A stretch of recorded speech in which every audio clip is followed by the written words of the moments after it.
The Kareth fought for sport. It was how their empire had risen, through brutal trial by combat, where dominance wasn't debated in halls of politics but etched in the scars of warriors who stood atop mounds of bodies. For thousands of cycles, they had ruled over 12 sectors, crushing dissent with the same ferocity they brought to their gladiatorial arenas. So, when the first human was dragged in chains across the obsidian floor of the pit, the crowd didn't boo. They laughed.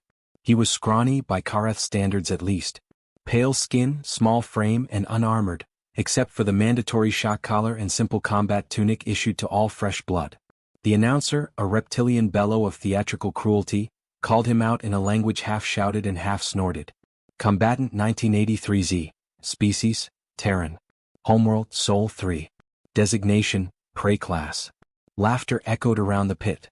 The war beast they released to face him had been bred over centuries for slaughter. 8 feet tall, bristling with carapace-plated limbs and quad-fanged jaws, it was called a Vrail. It didn't think. It didn't strategize. It didn't need to. The Vrail killed by instinct, perfectly honed, violently pure. The human stood calmly as the beast charged. And then, something unexpected happened. He moved. Not with panic. Not with brute strength. Not even with what could be called desperation. He sidestepped the Vrail's charge in a single pivot, controlled, measured, precise. The Vrail howled, skidding across the blood-slick stone floor, confused. The human raised no weapon. He simply observed. Every twitch of muscle. Every pattern in movement.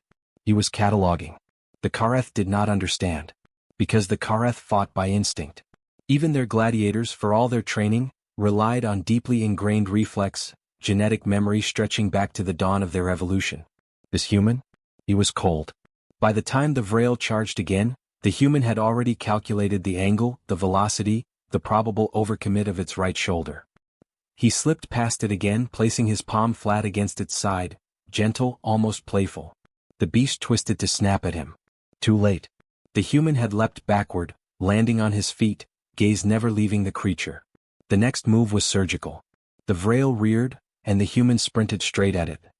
He ducked beneath a flailing claw, seized a fallen Kareth blade from the sands, and plunged it precisely into the soft joint beneath the Vrail's third limb.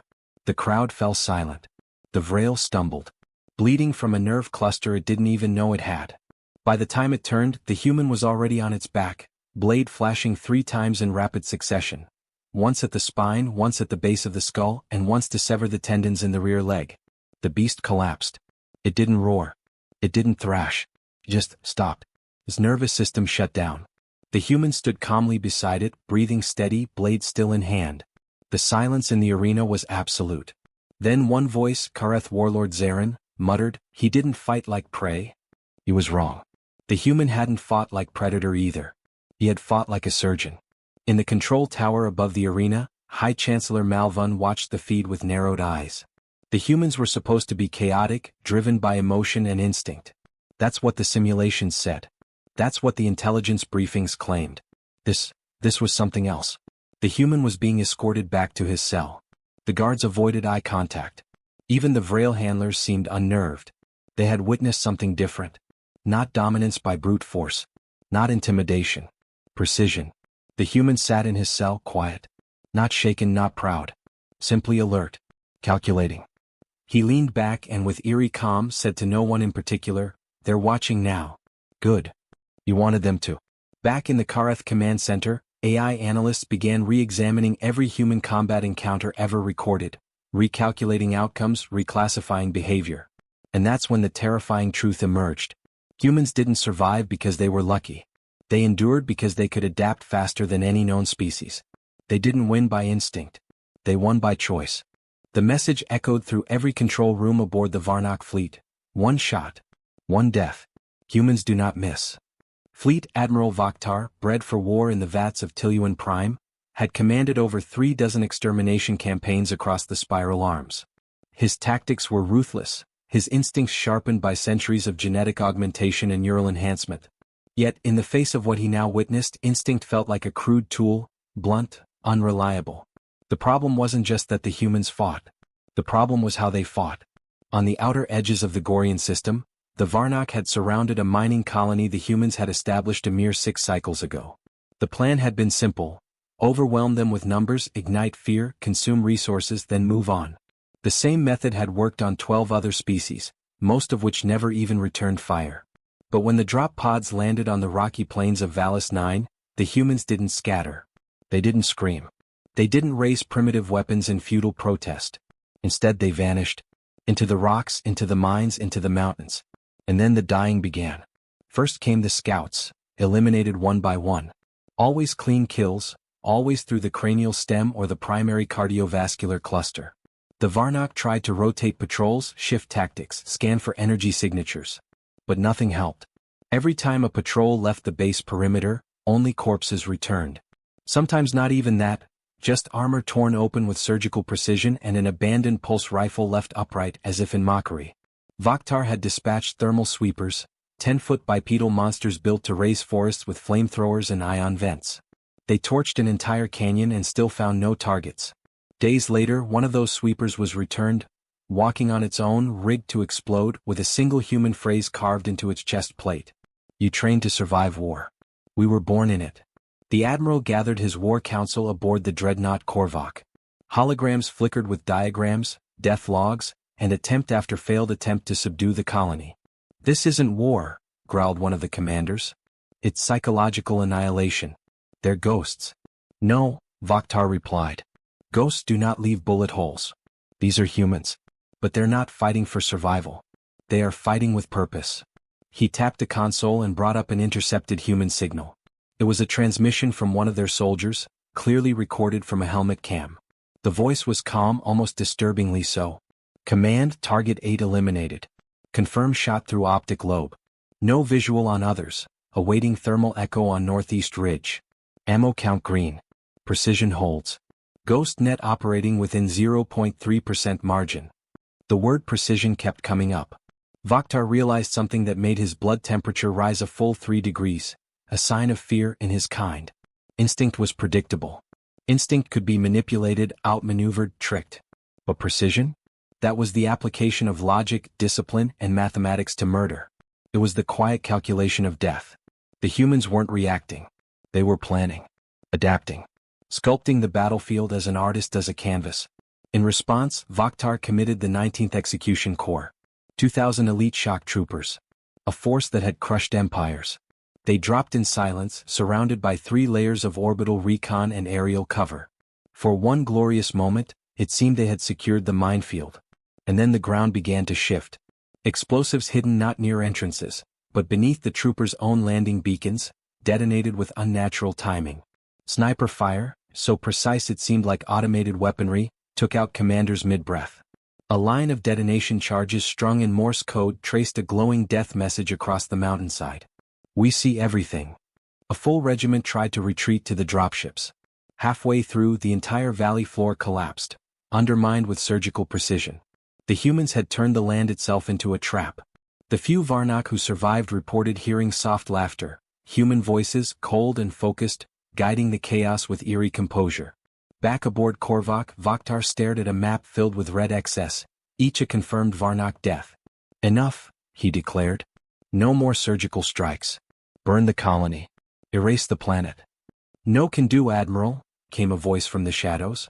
The room fell into stunned silence.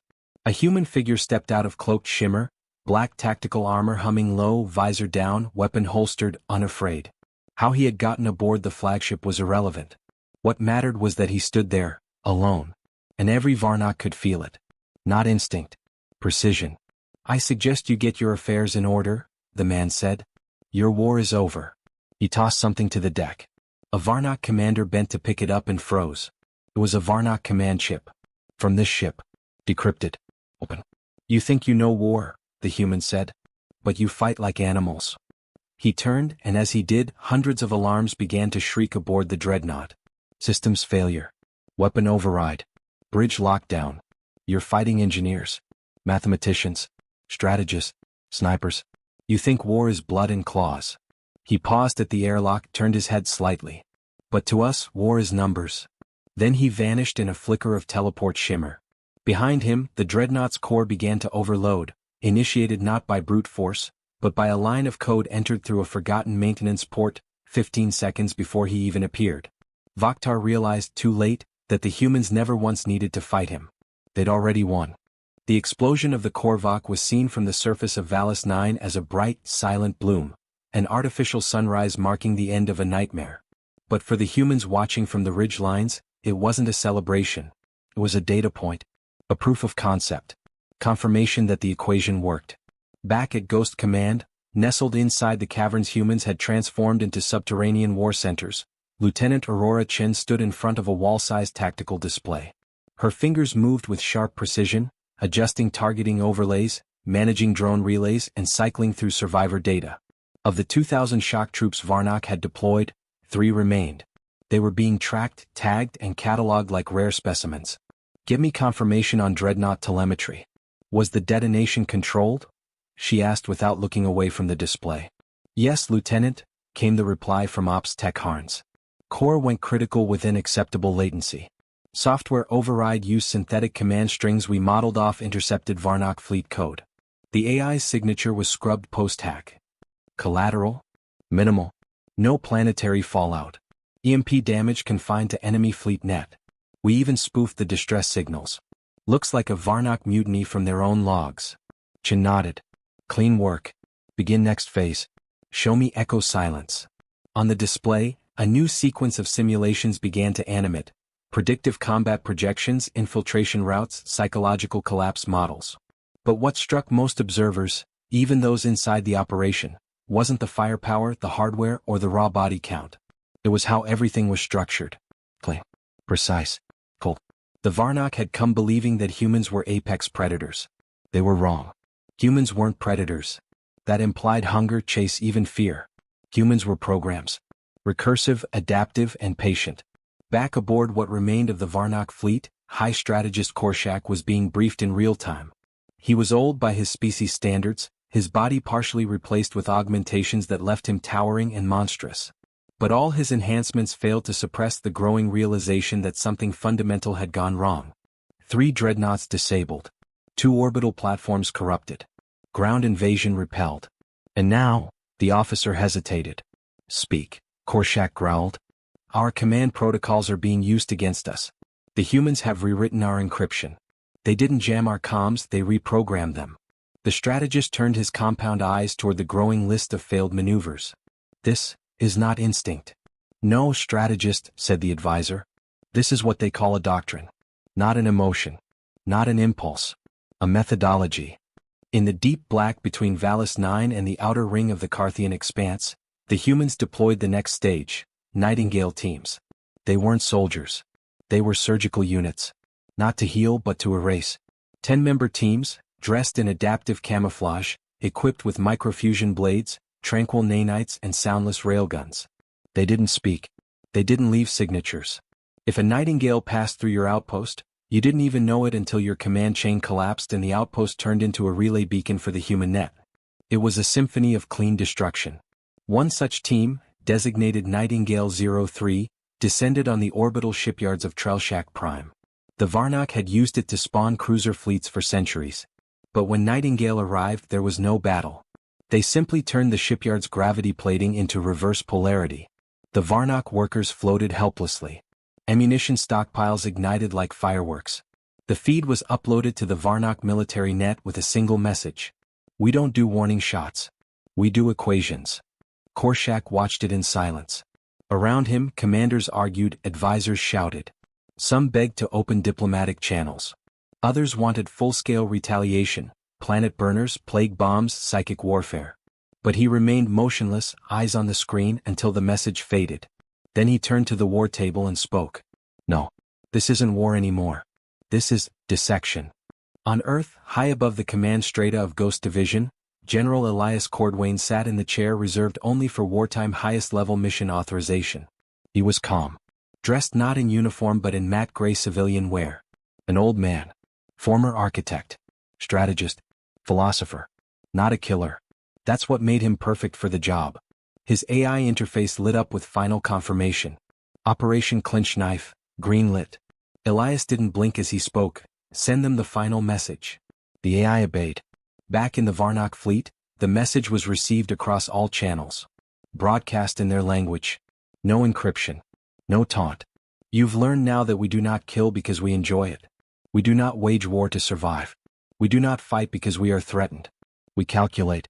We dissect. We predict. We understand. We act. You thought you understood violence. You mistook precision for mercy. Now understand this, we kill with no instinct. And that makes us inevitable. Korshak had never known fear. Not when his brood world had fallen to mercenaries. Not when he'd eaten his rivals alive during the Ascension trials. Not even when the Nebulith protocols had gone dark, leaving hundreds of Varnok colonies to rot. But now, as he stood in the command chamber of the Crown Wraith, his claws trembling and breath ragged in his armored thorax, he realized something sickening. He didn't know how to fight this enemy. The humans didn't scream or threaten. They didn't roar before striking. They whispered in silence. Their weapons didn't howl, they hummed. Their ships didn't glare, they flickered like ghosts caught mid-step. And their minds, oh their minds, they had no instincts to predict, no emotional tells. Every move, every strategy, every death was carved into cold, calculated logic. Their algorithms ran simulations thousands of times before a single bullet was fired. They did not take risks, they made certainty look like chance. And now they had reached the Varnok homeworld. The screens all around the Crown Wraith lit up, not with an incoming attack but with data streams. Human fleets had entered orbit. Dozens of them. No warning. No call for surrender. Just presence. They didn't land troops. They didn't launch missiles.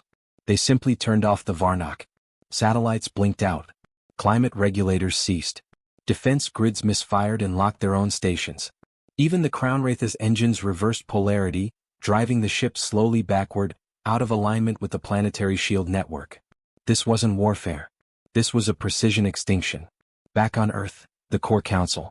A small chamber beneath Geneva, ringed in old basalt stone and lined with screens that pulsed with starlight. Here sat 12 people, not soldiers but analysts, scientists, strategists, architects of warfare not through bombs but behavior. General Elias Cordwain stepped into the chamber, calm as a monk. "They've submitted," he said without drama. No cheers. No applause. Just nods. "They expected monsters," said one of the analysts, sipping from a thermos. "They were prepared for beasts that howl in bloodlust." "They didn't expect mathematics," said another. Cordwain paced slowly, looking at each of them. "They thought instinct was strength," he said. "But instinct is sloppy. Reaction is chaotic. Rage? Predictable." He turned to the central console and keyed in the final entry of the campaign. Operation Apex Null, status, complete. The screens across the chamber shifted. Each displayed a message, one word per screen. Humanity does not strike. It executes. Orbit of Varnok Prime. The fleets hovered above the once mighty planet, silent. No planetary bombardment. No scorched Earth fallback. Just control. A few carefully placed, non-lethal orbital pulses knocked out all surface reactors. Then the humans sent down their response teams, not soldiers but logistics engineers. Builders. Negotiators. Because the humans were never here to conquer. They were here to demonstrate. A warning delivered with the scalpel instead of the sword. A species that kills only when necessary, and never inefficiently. The galaxy didn't know what to do with them. Predators expected rage. Prey expected fear. But the humans had neither. And that terrified the stars. Transmission sent to all galactic civilizations.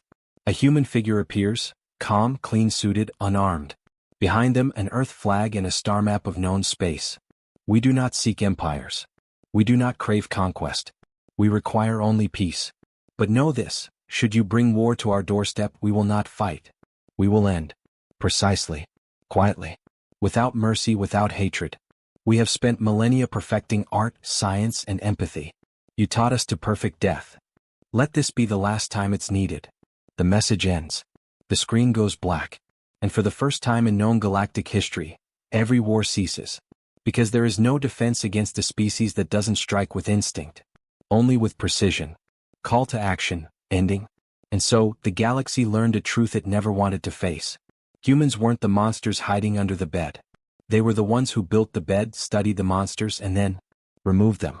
Quietly. Perfectly. If this story gripped your mind and twisted your thoughts about what it truly means to be feared, subscribe to the Void Narratives for more tales where humanity doesn't just survive the stars. We reshape them. Stories like this are only the beginning. Because out there, something always thinks it's stronger. And it always learns, it's not. Subscribe. Join the legacy. Witness the rise of precision. Chefwa.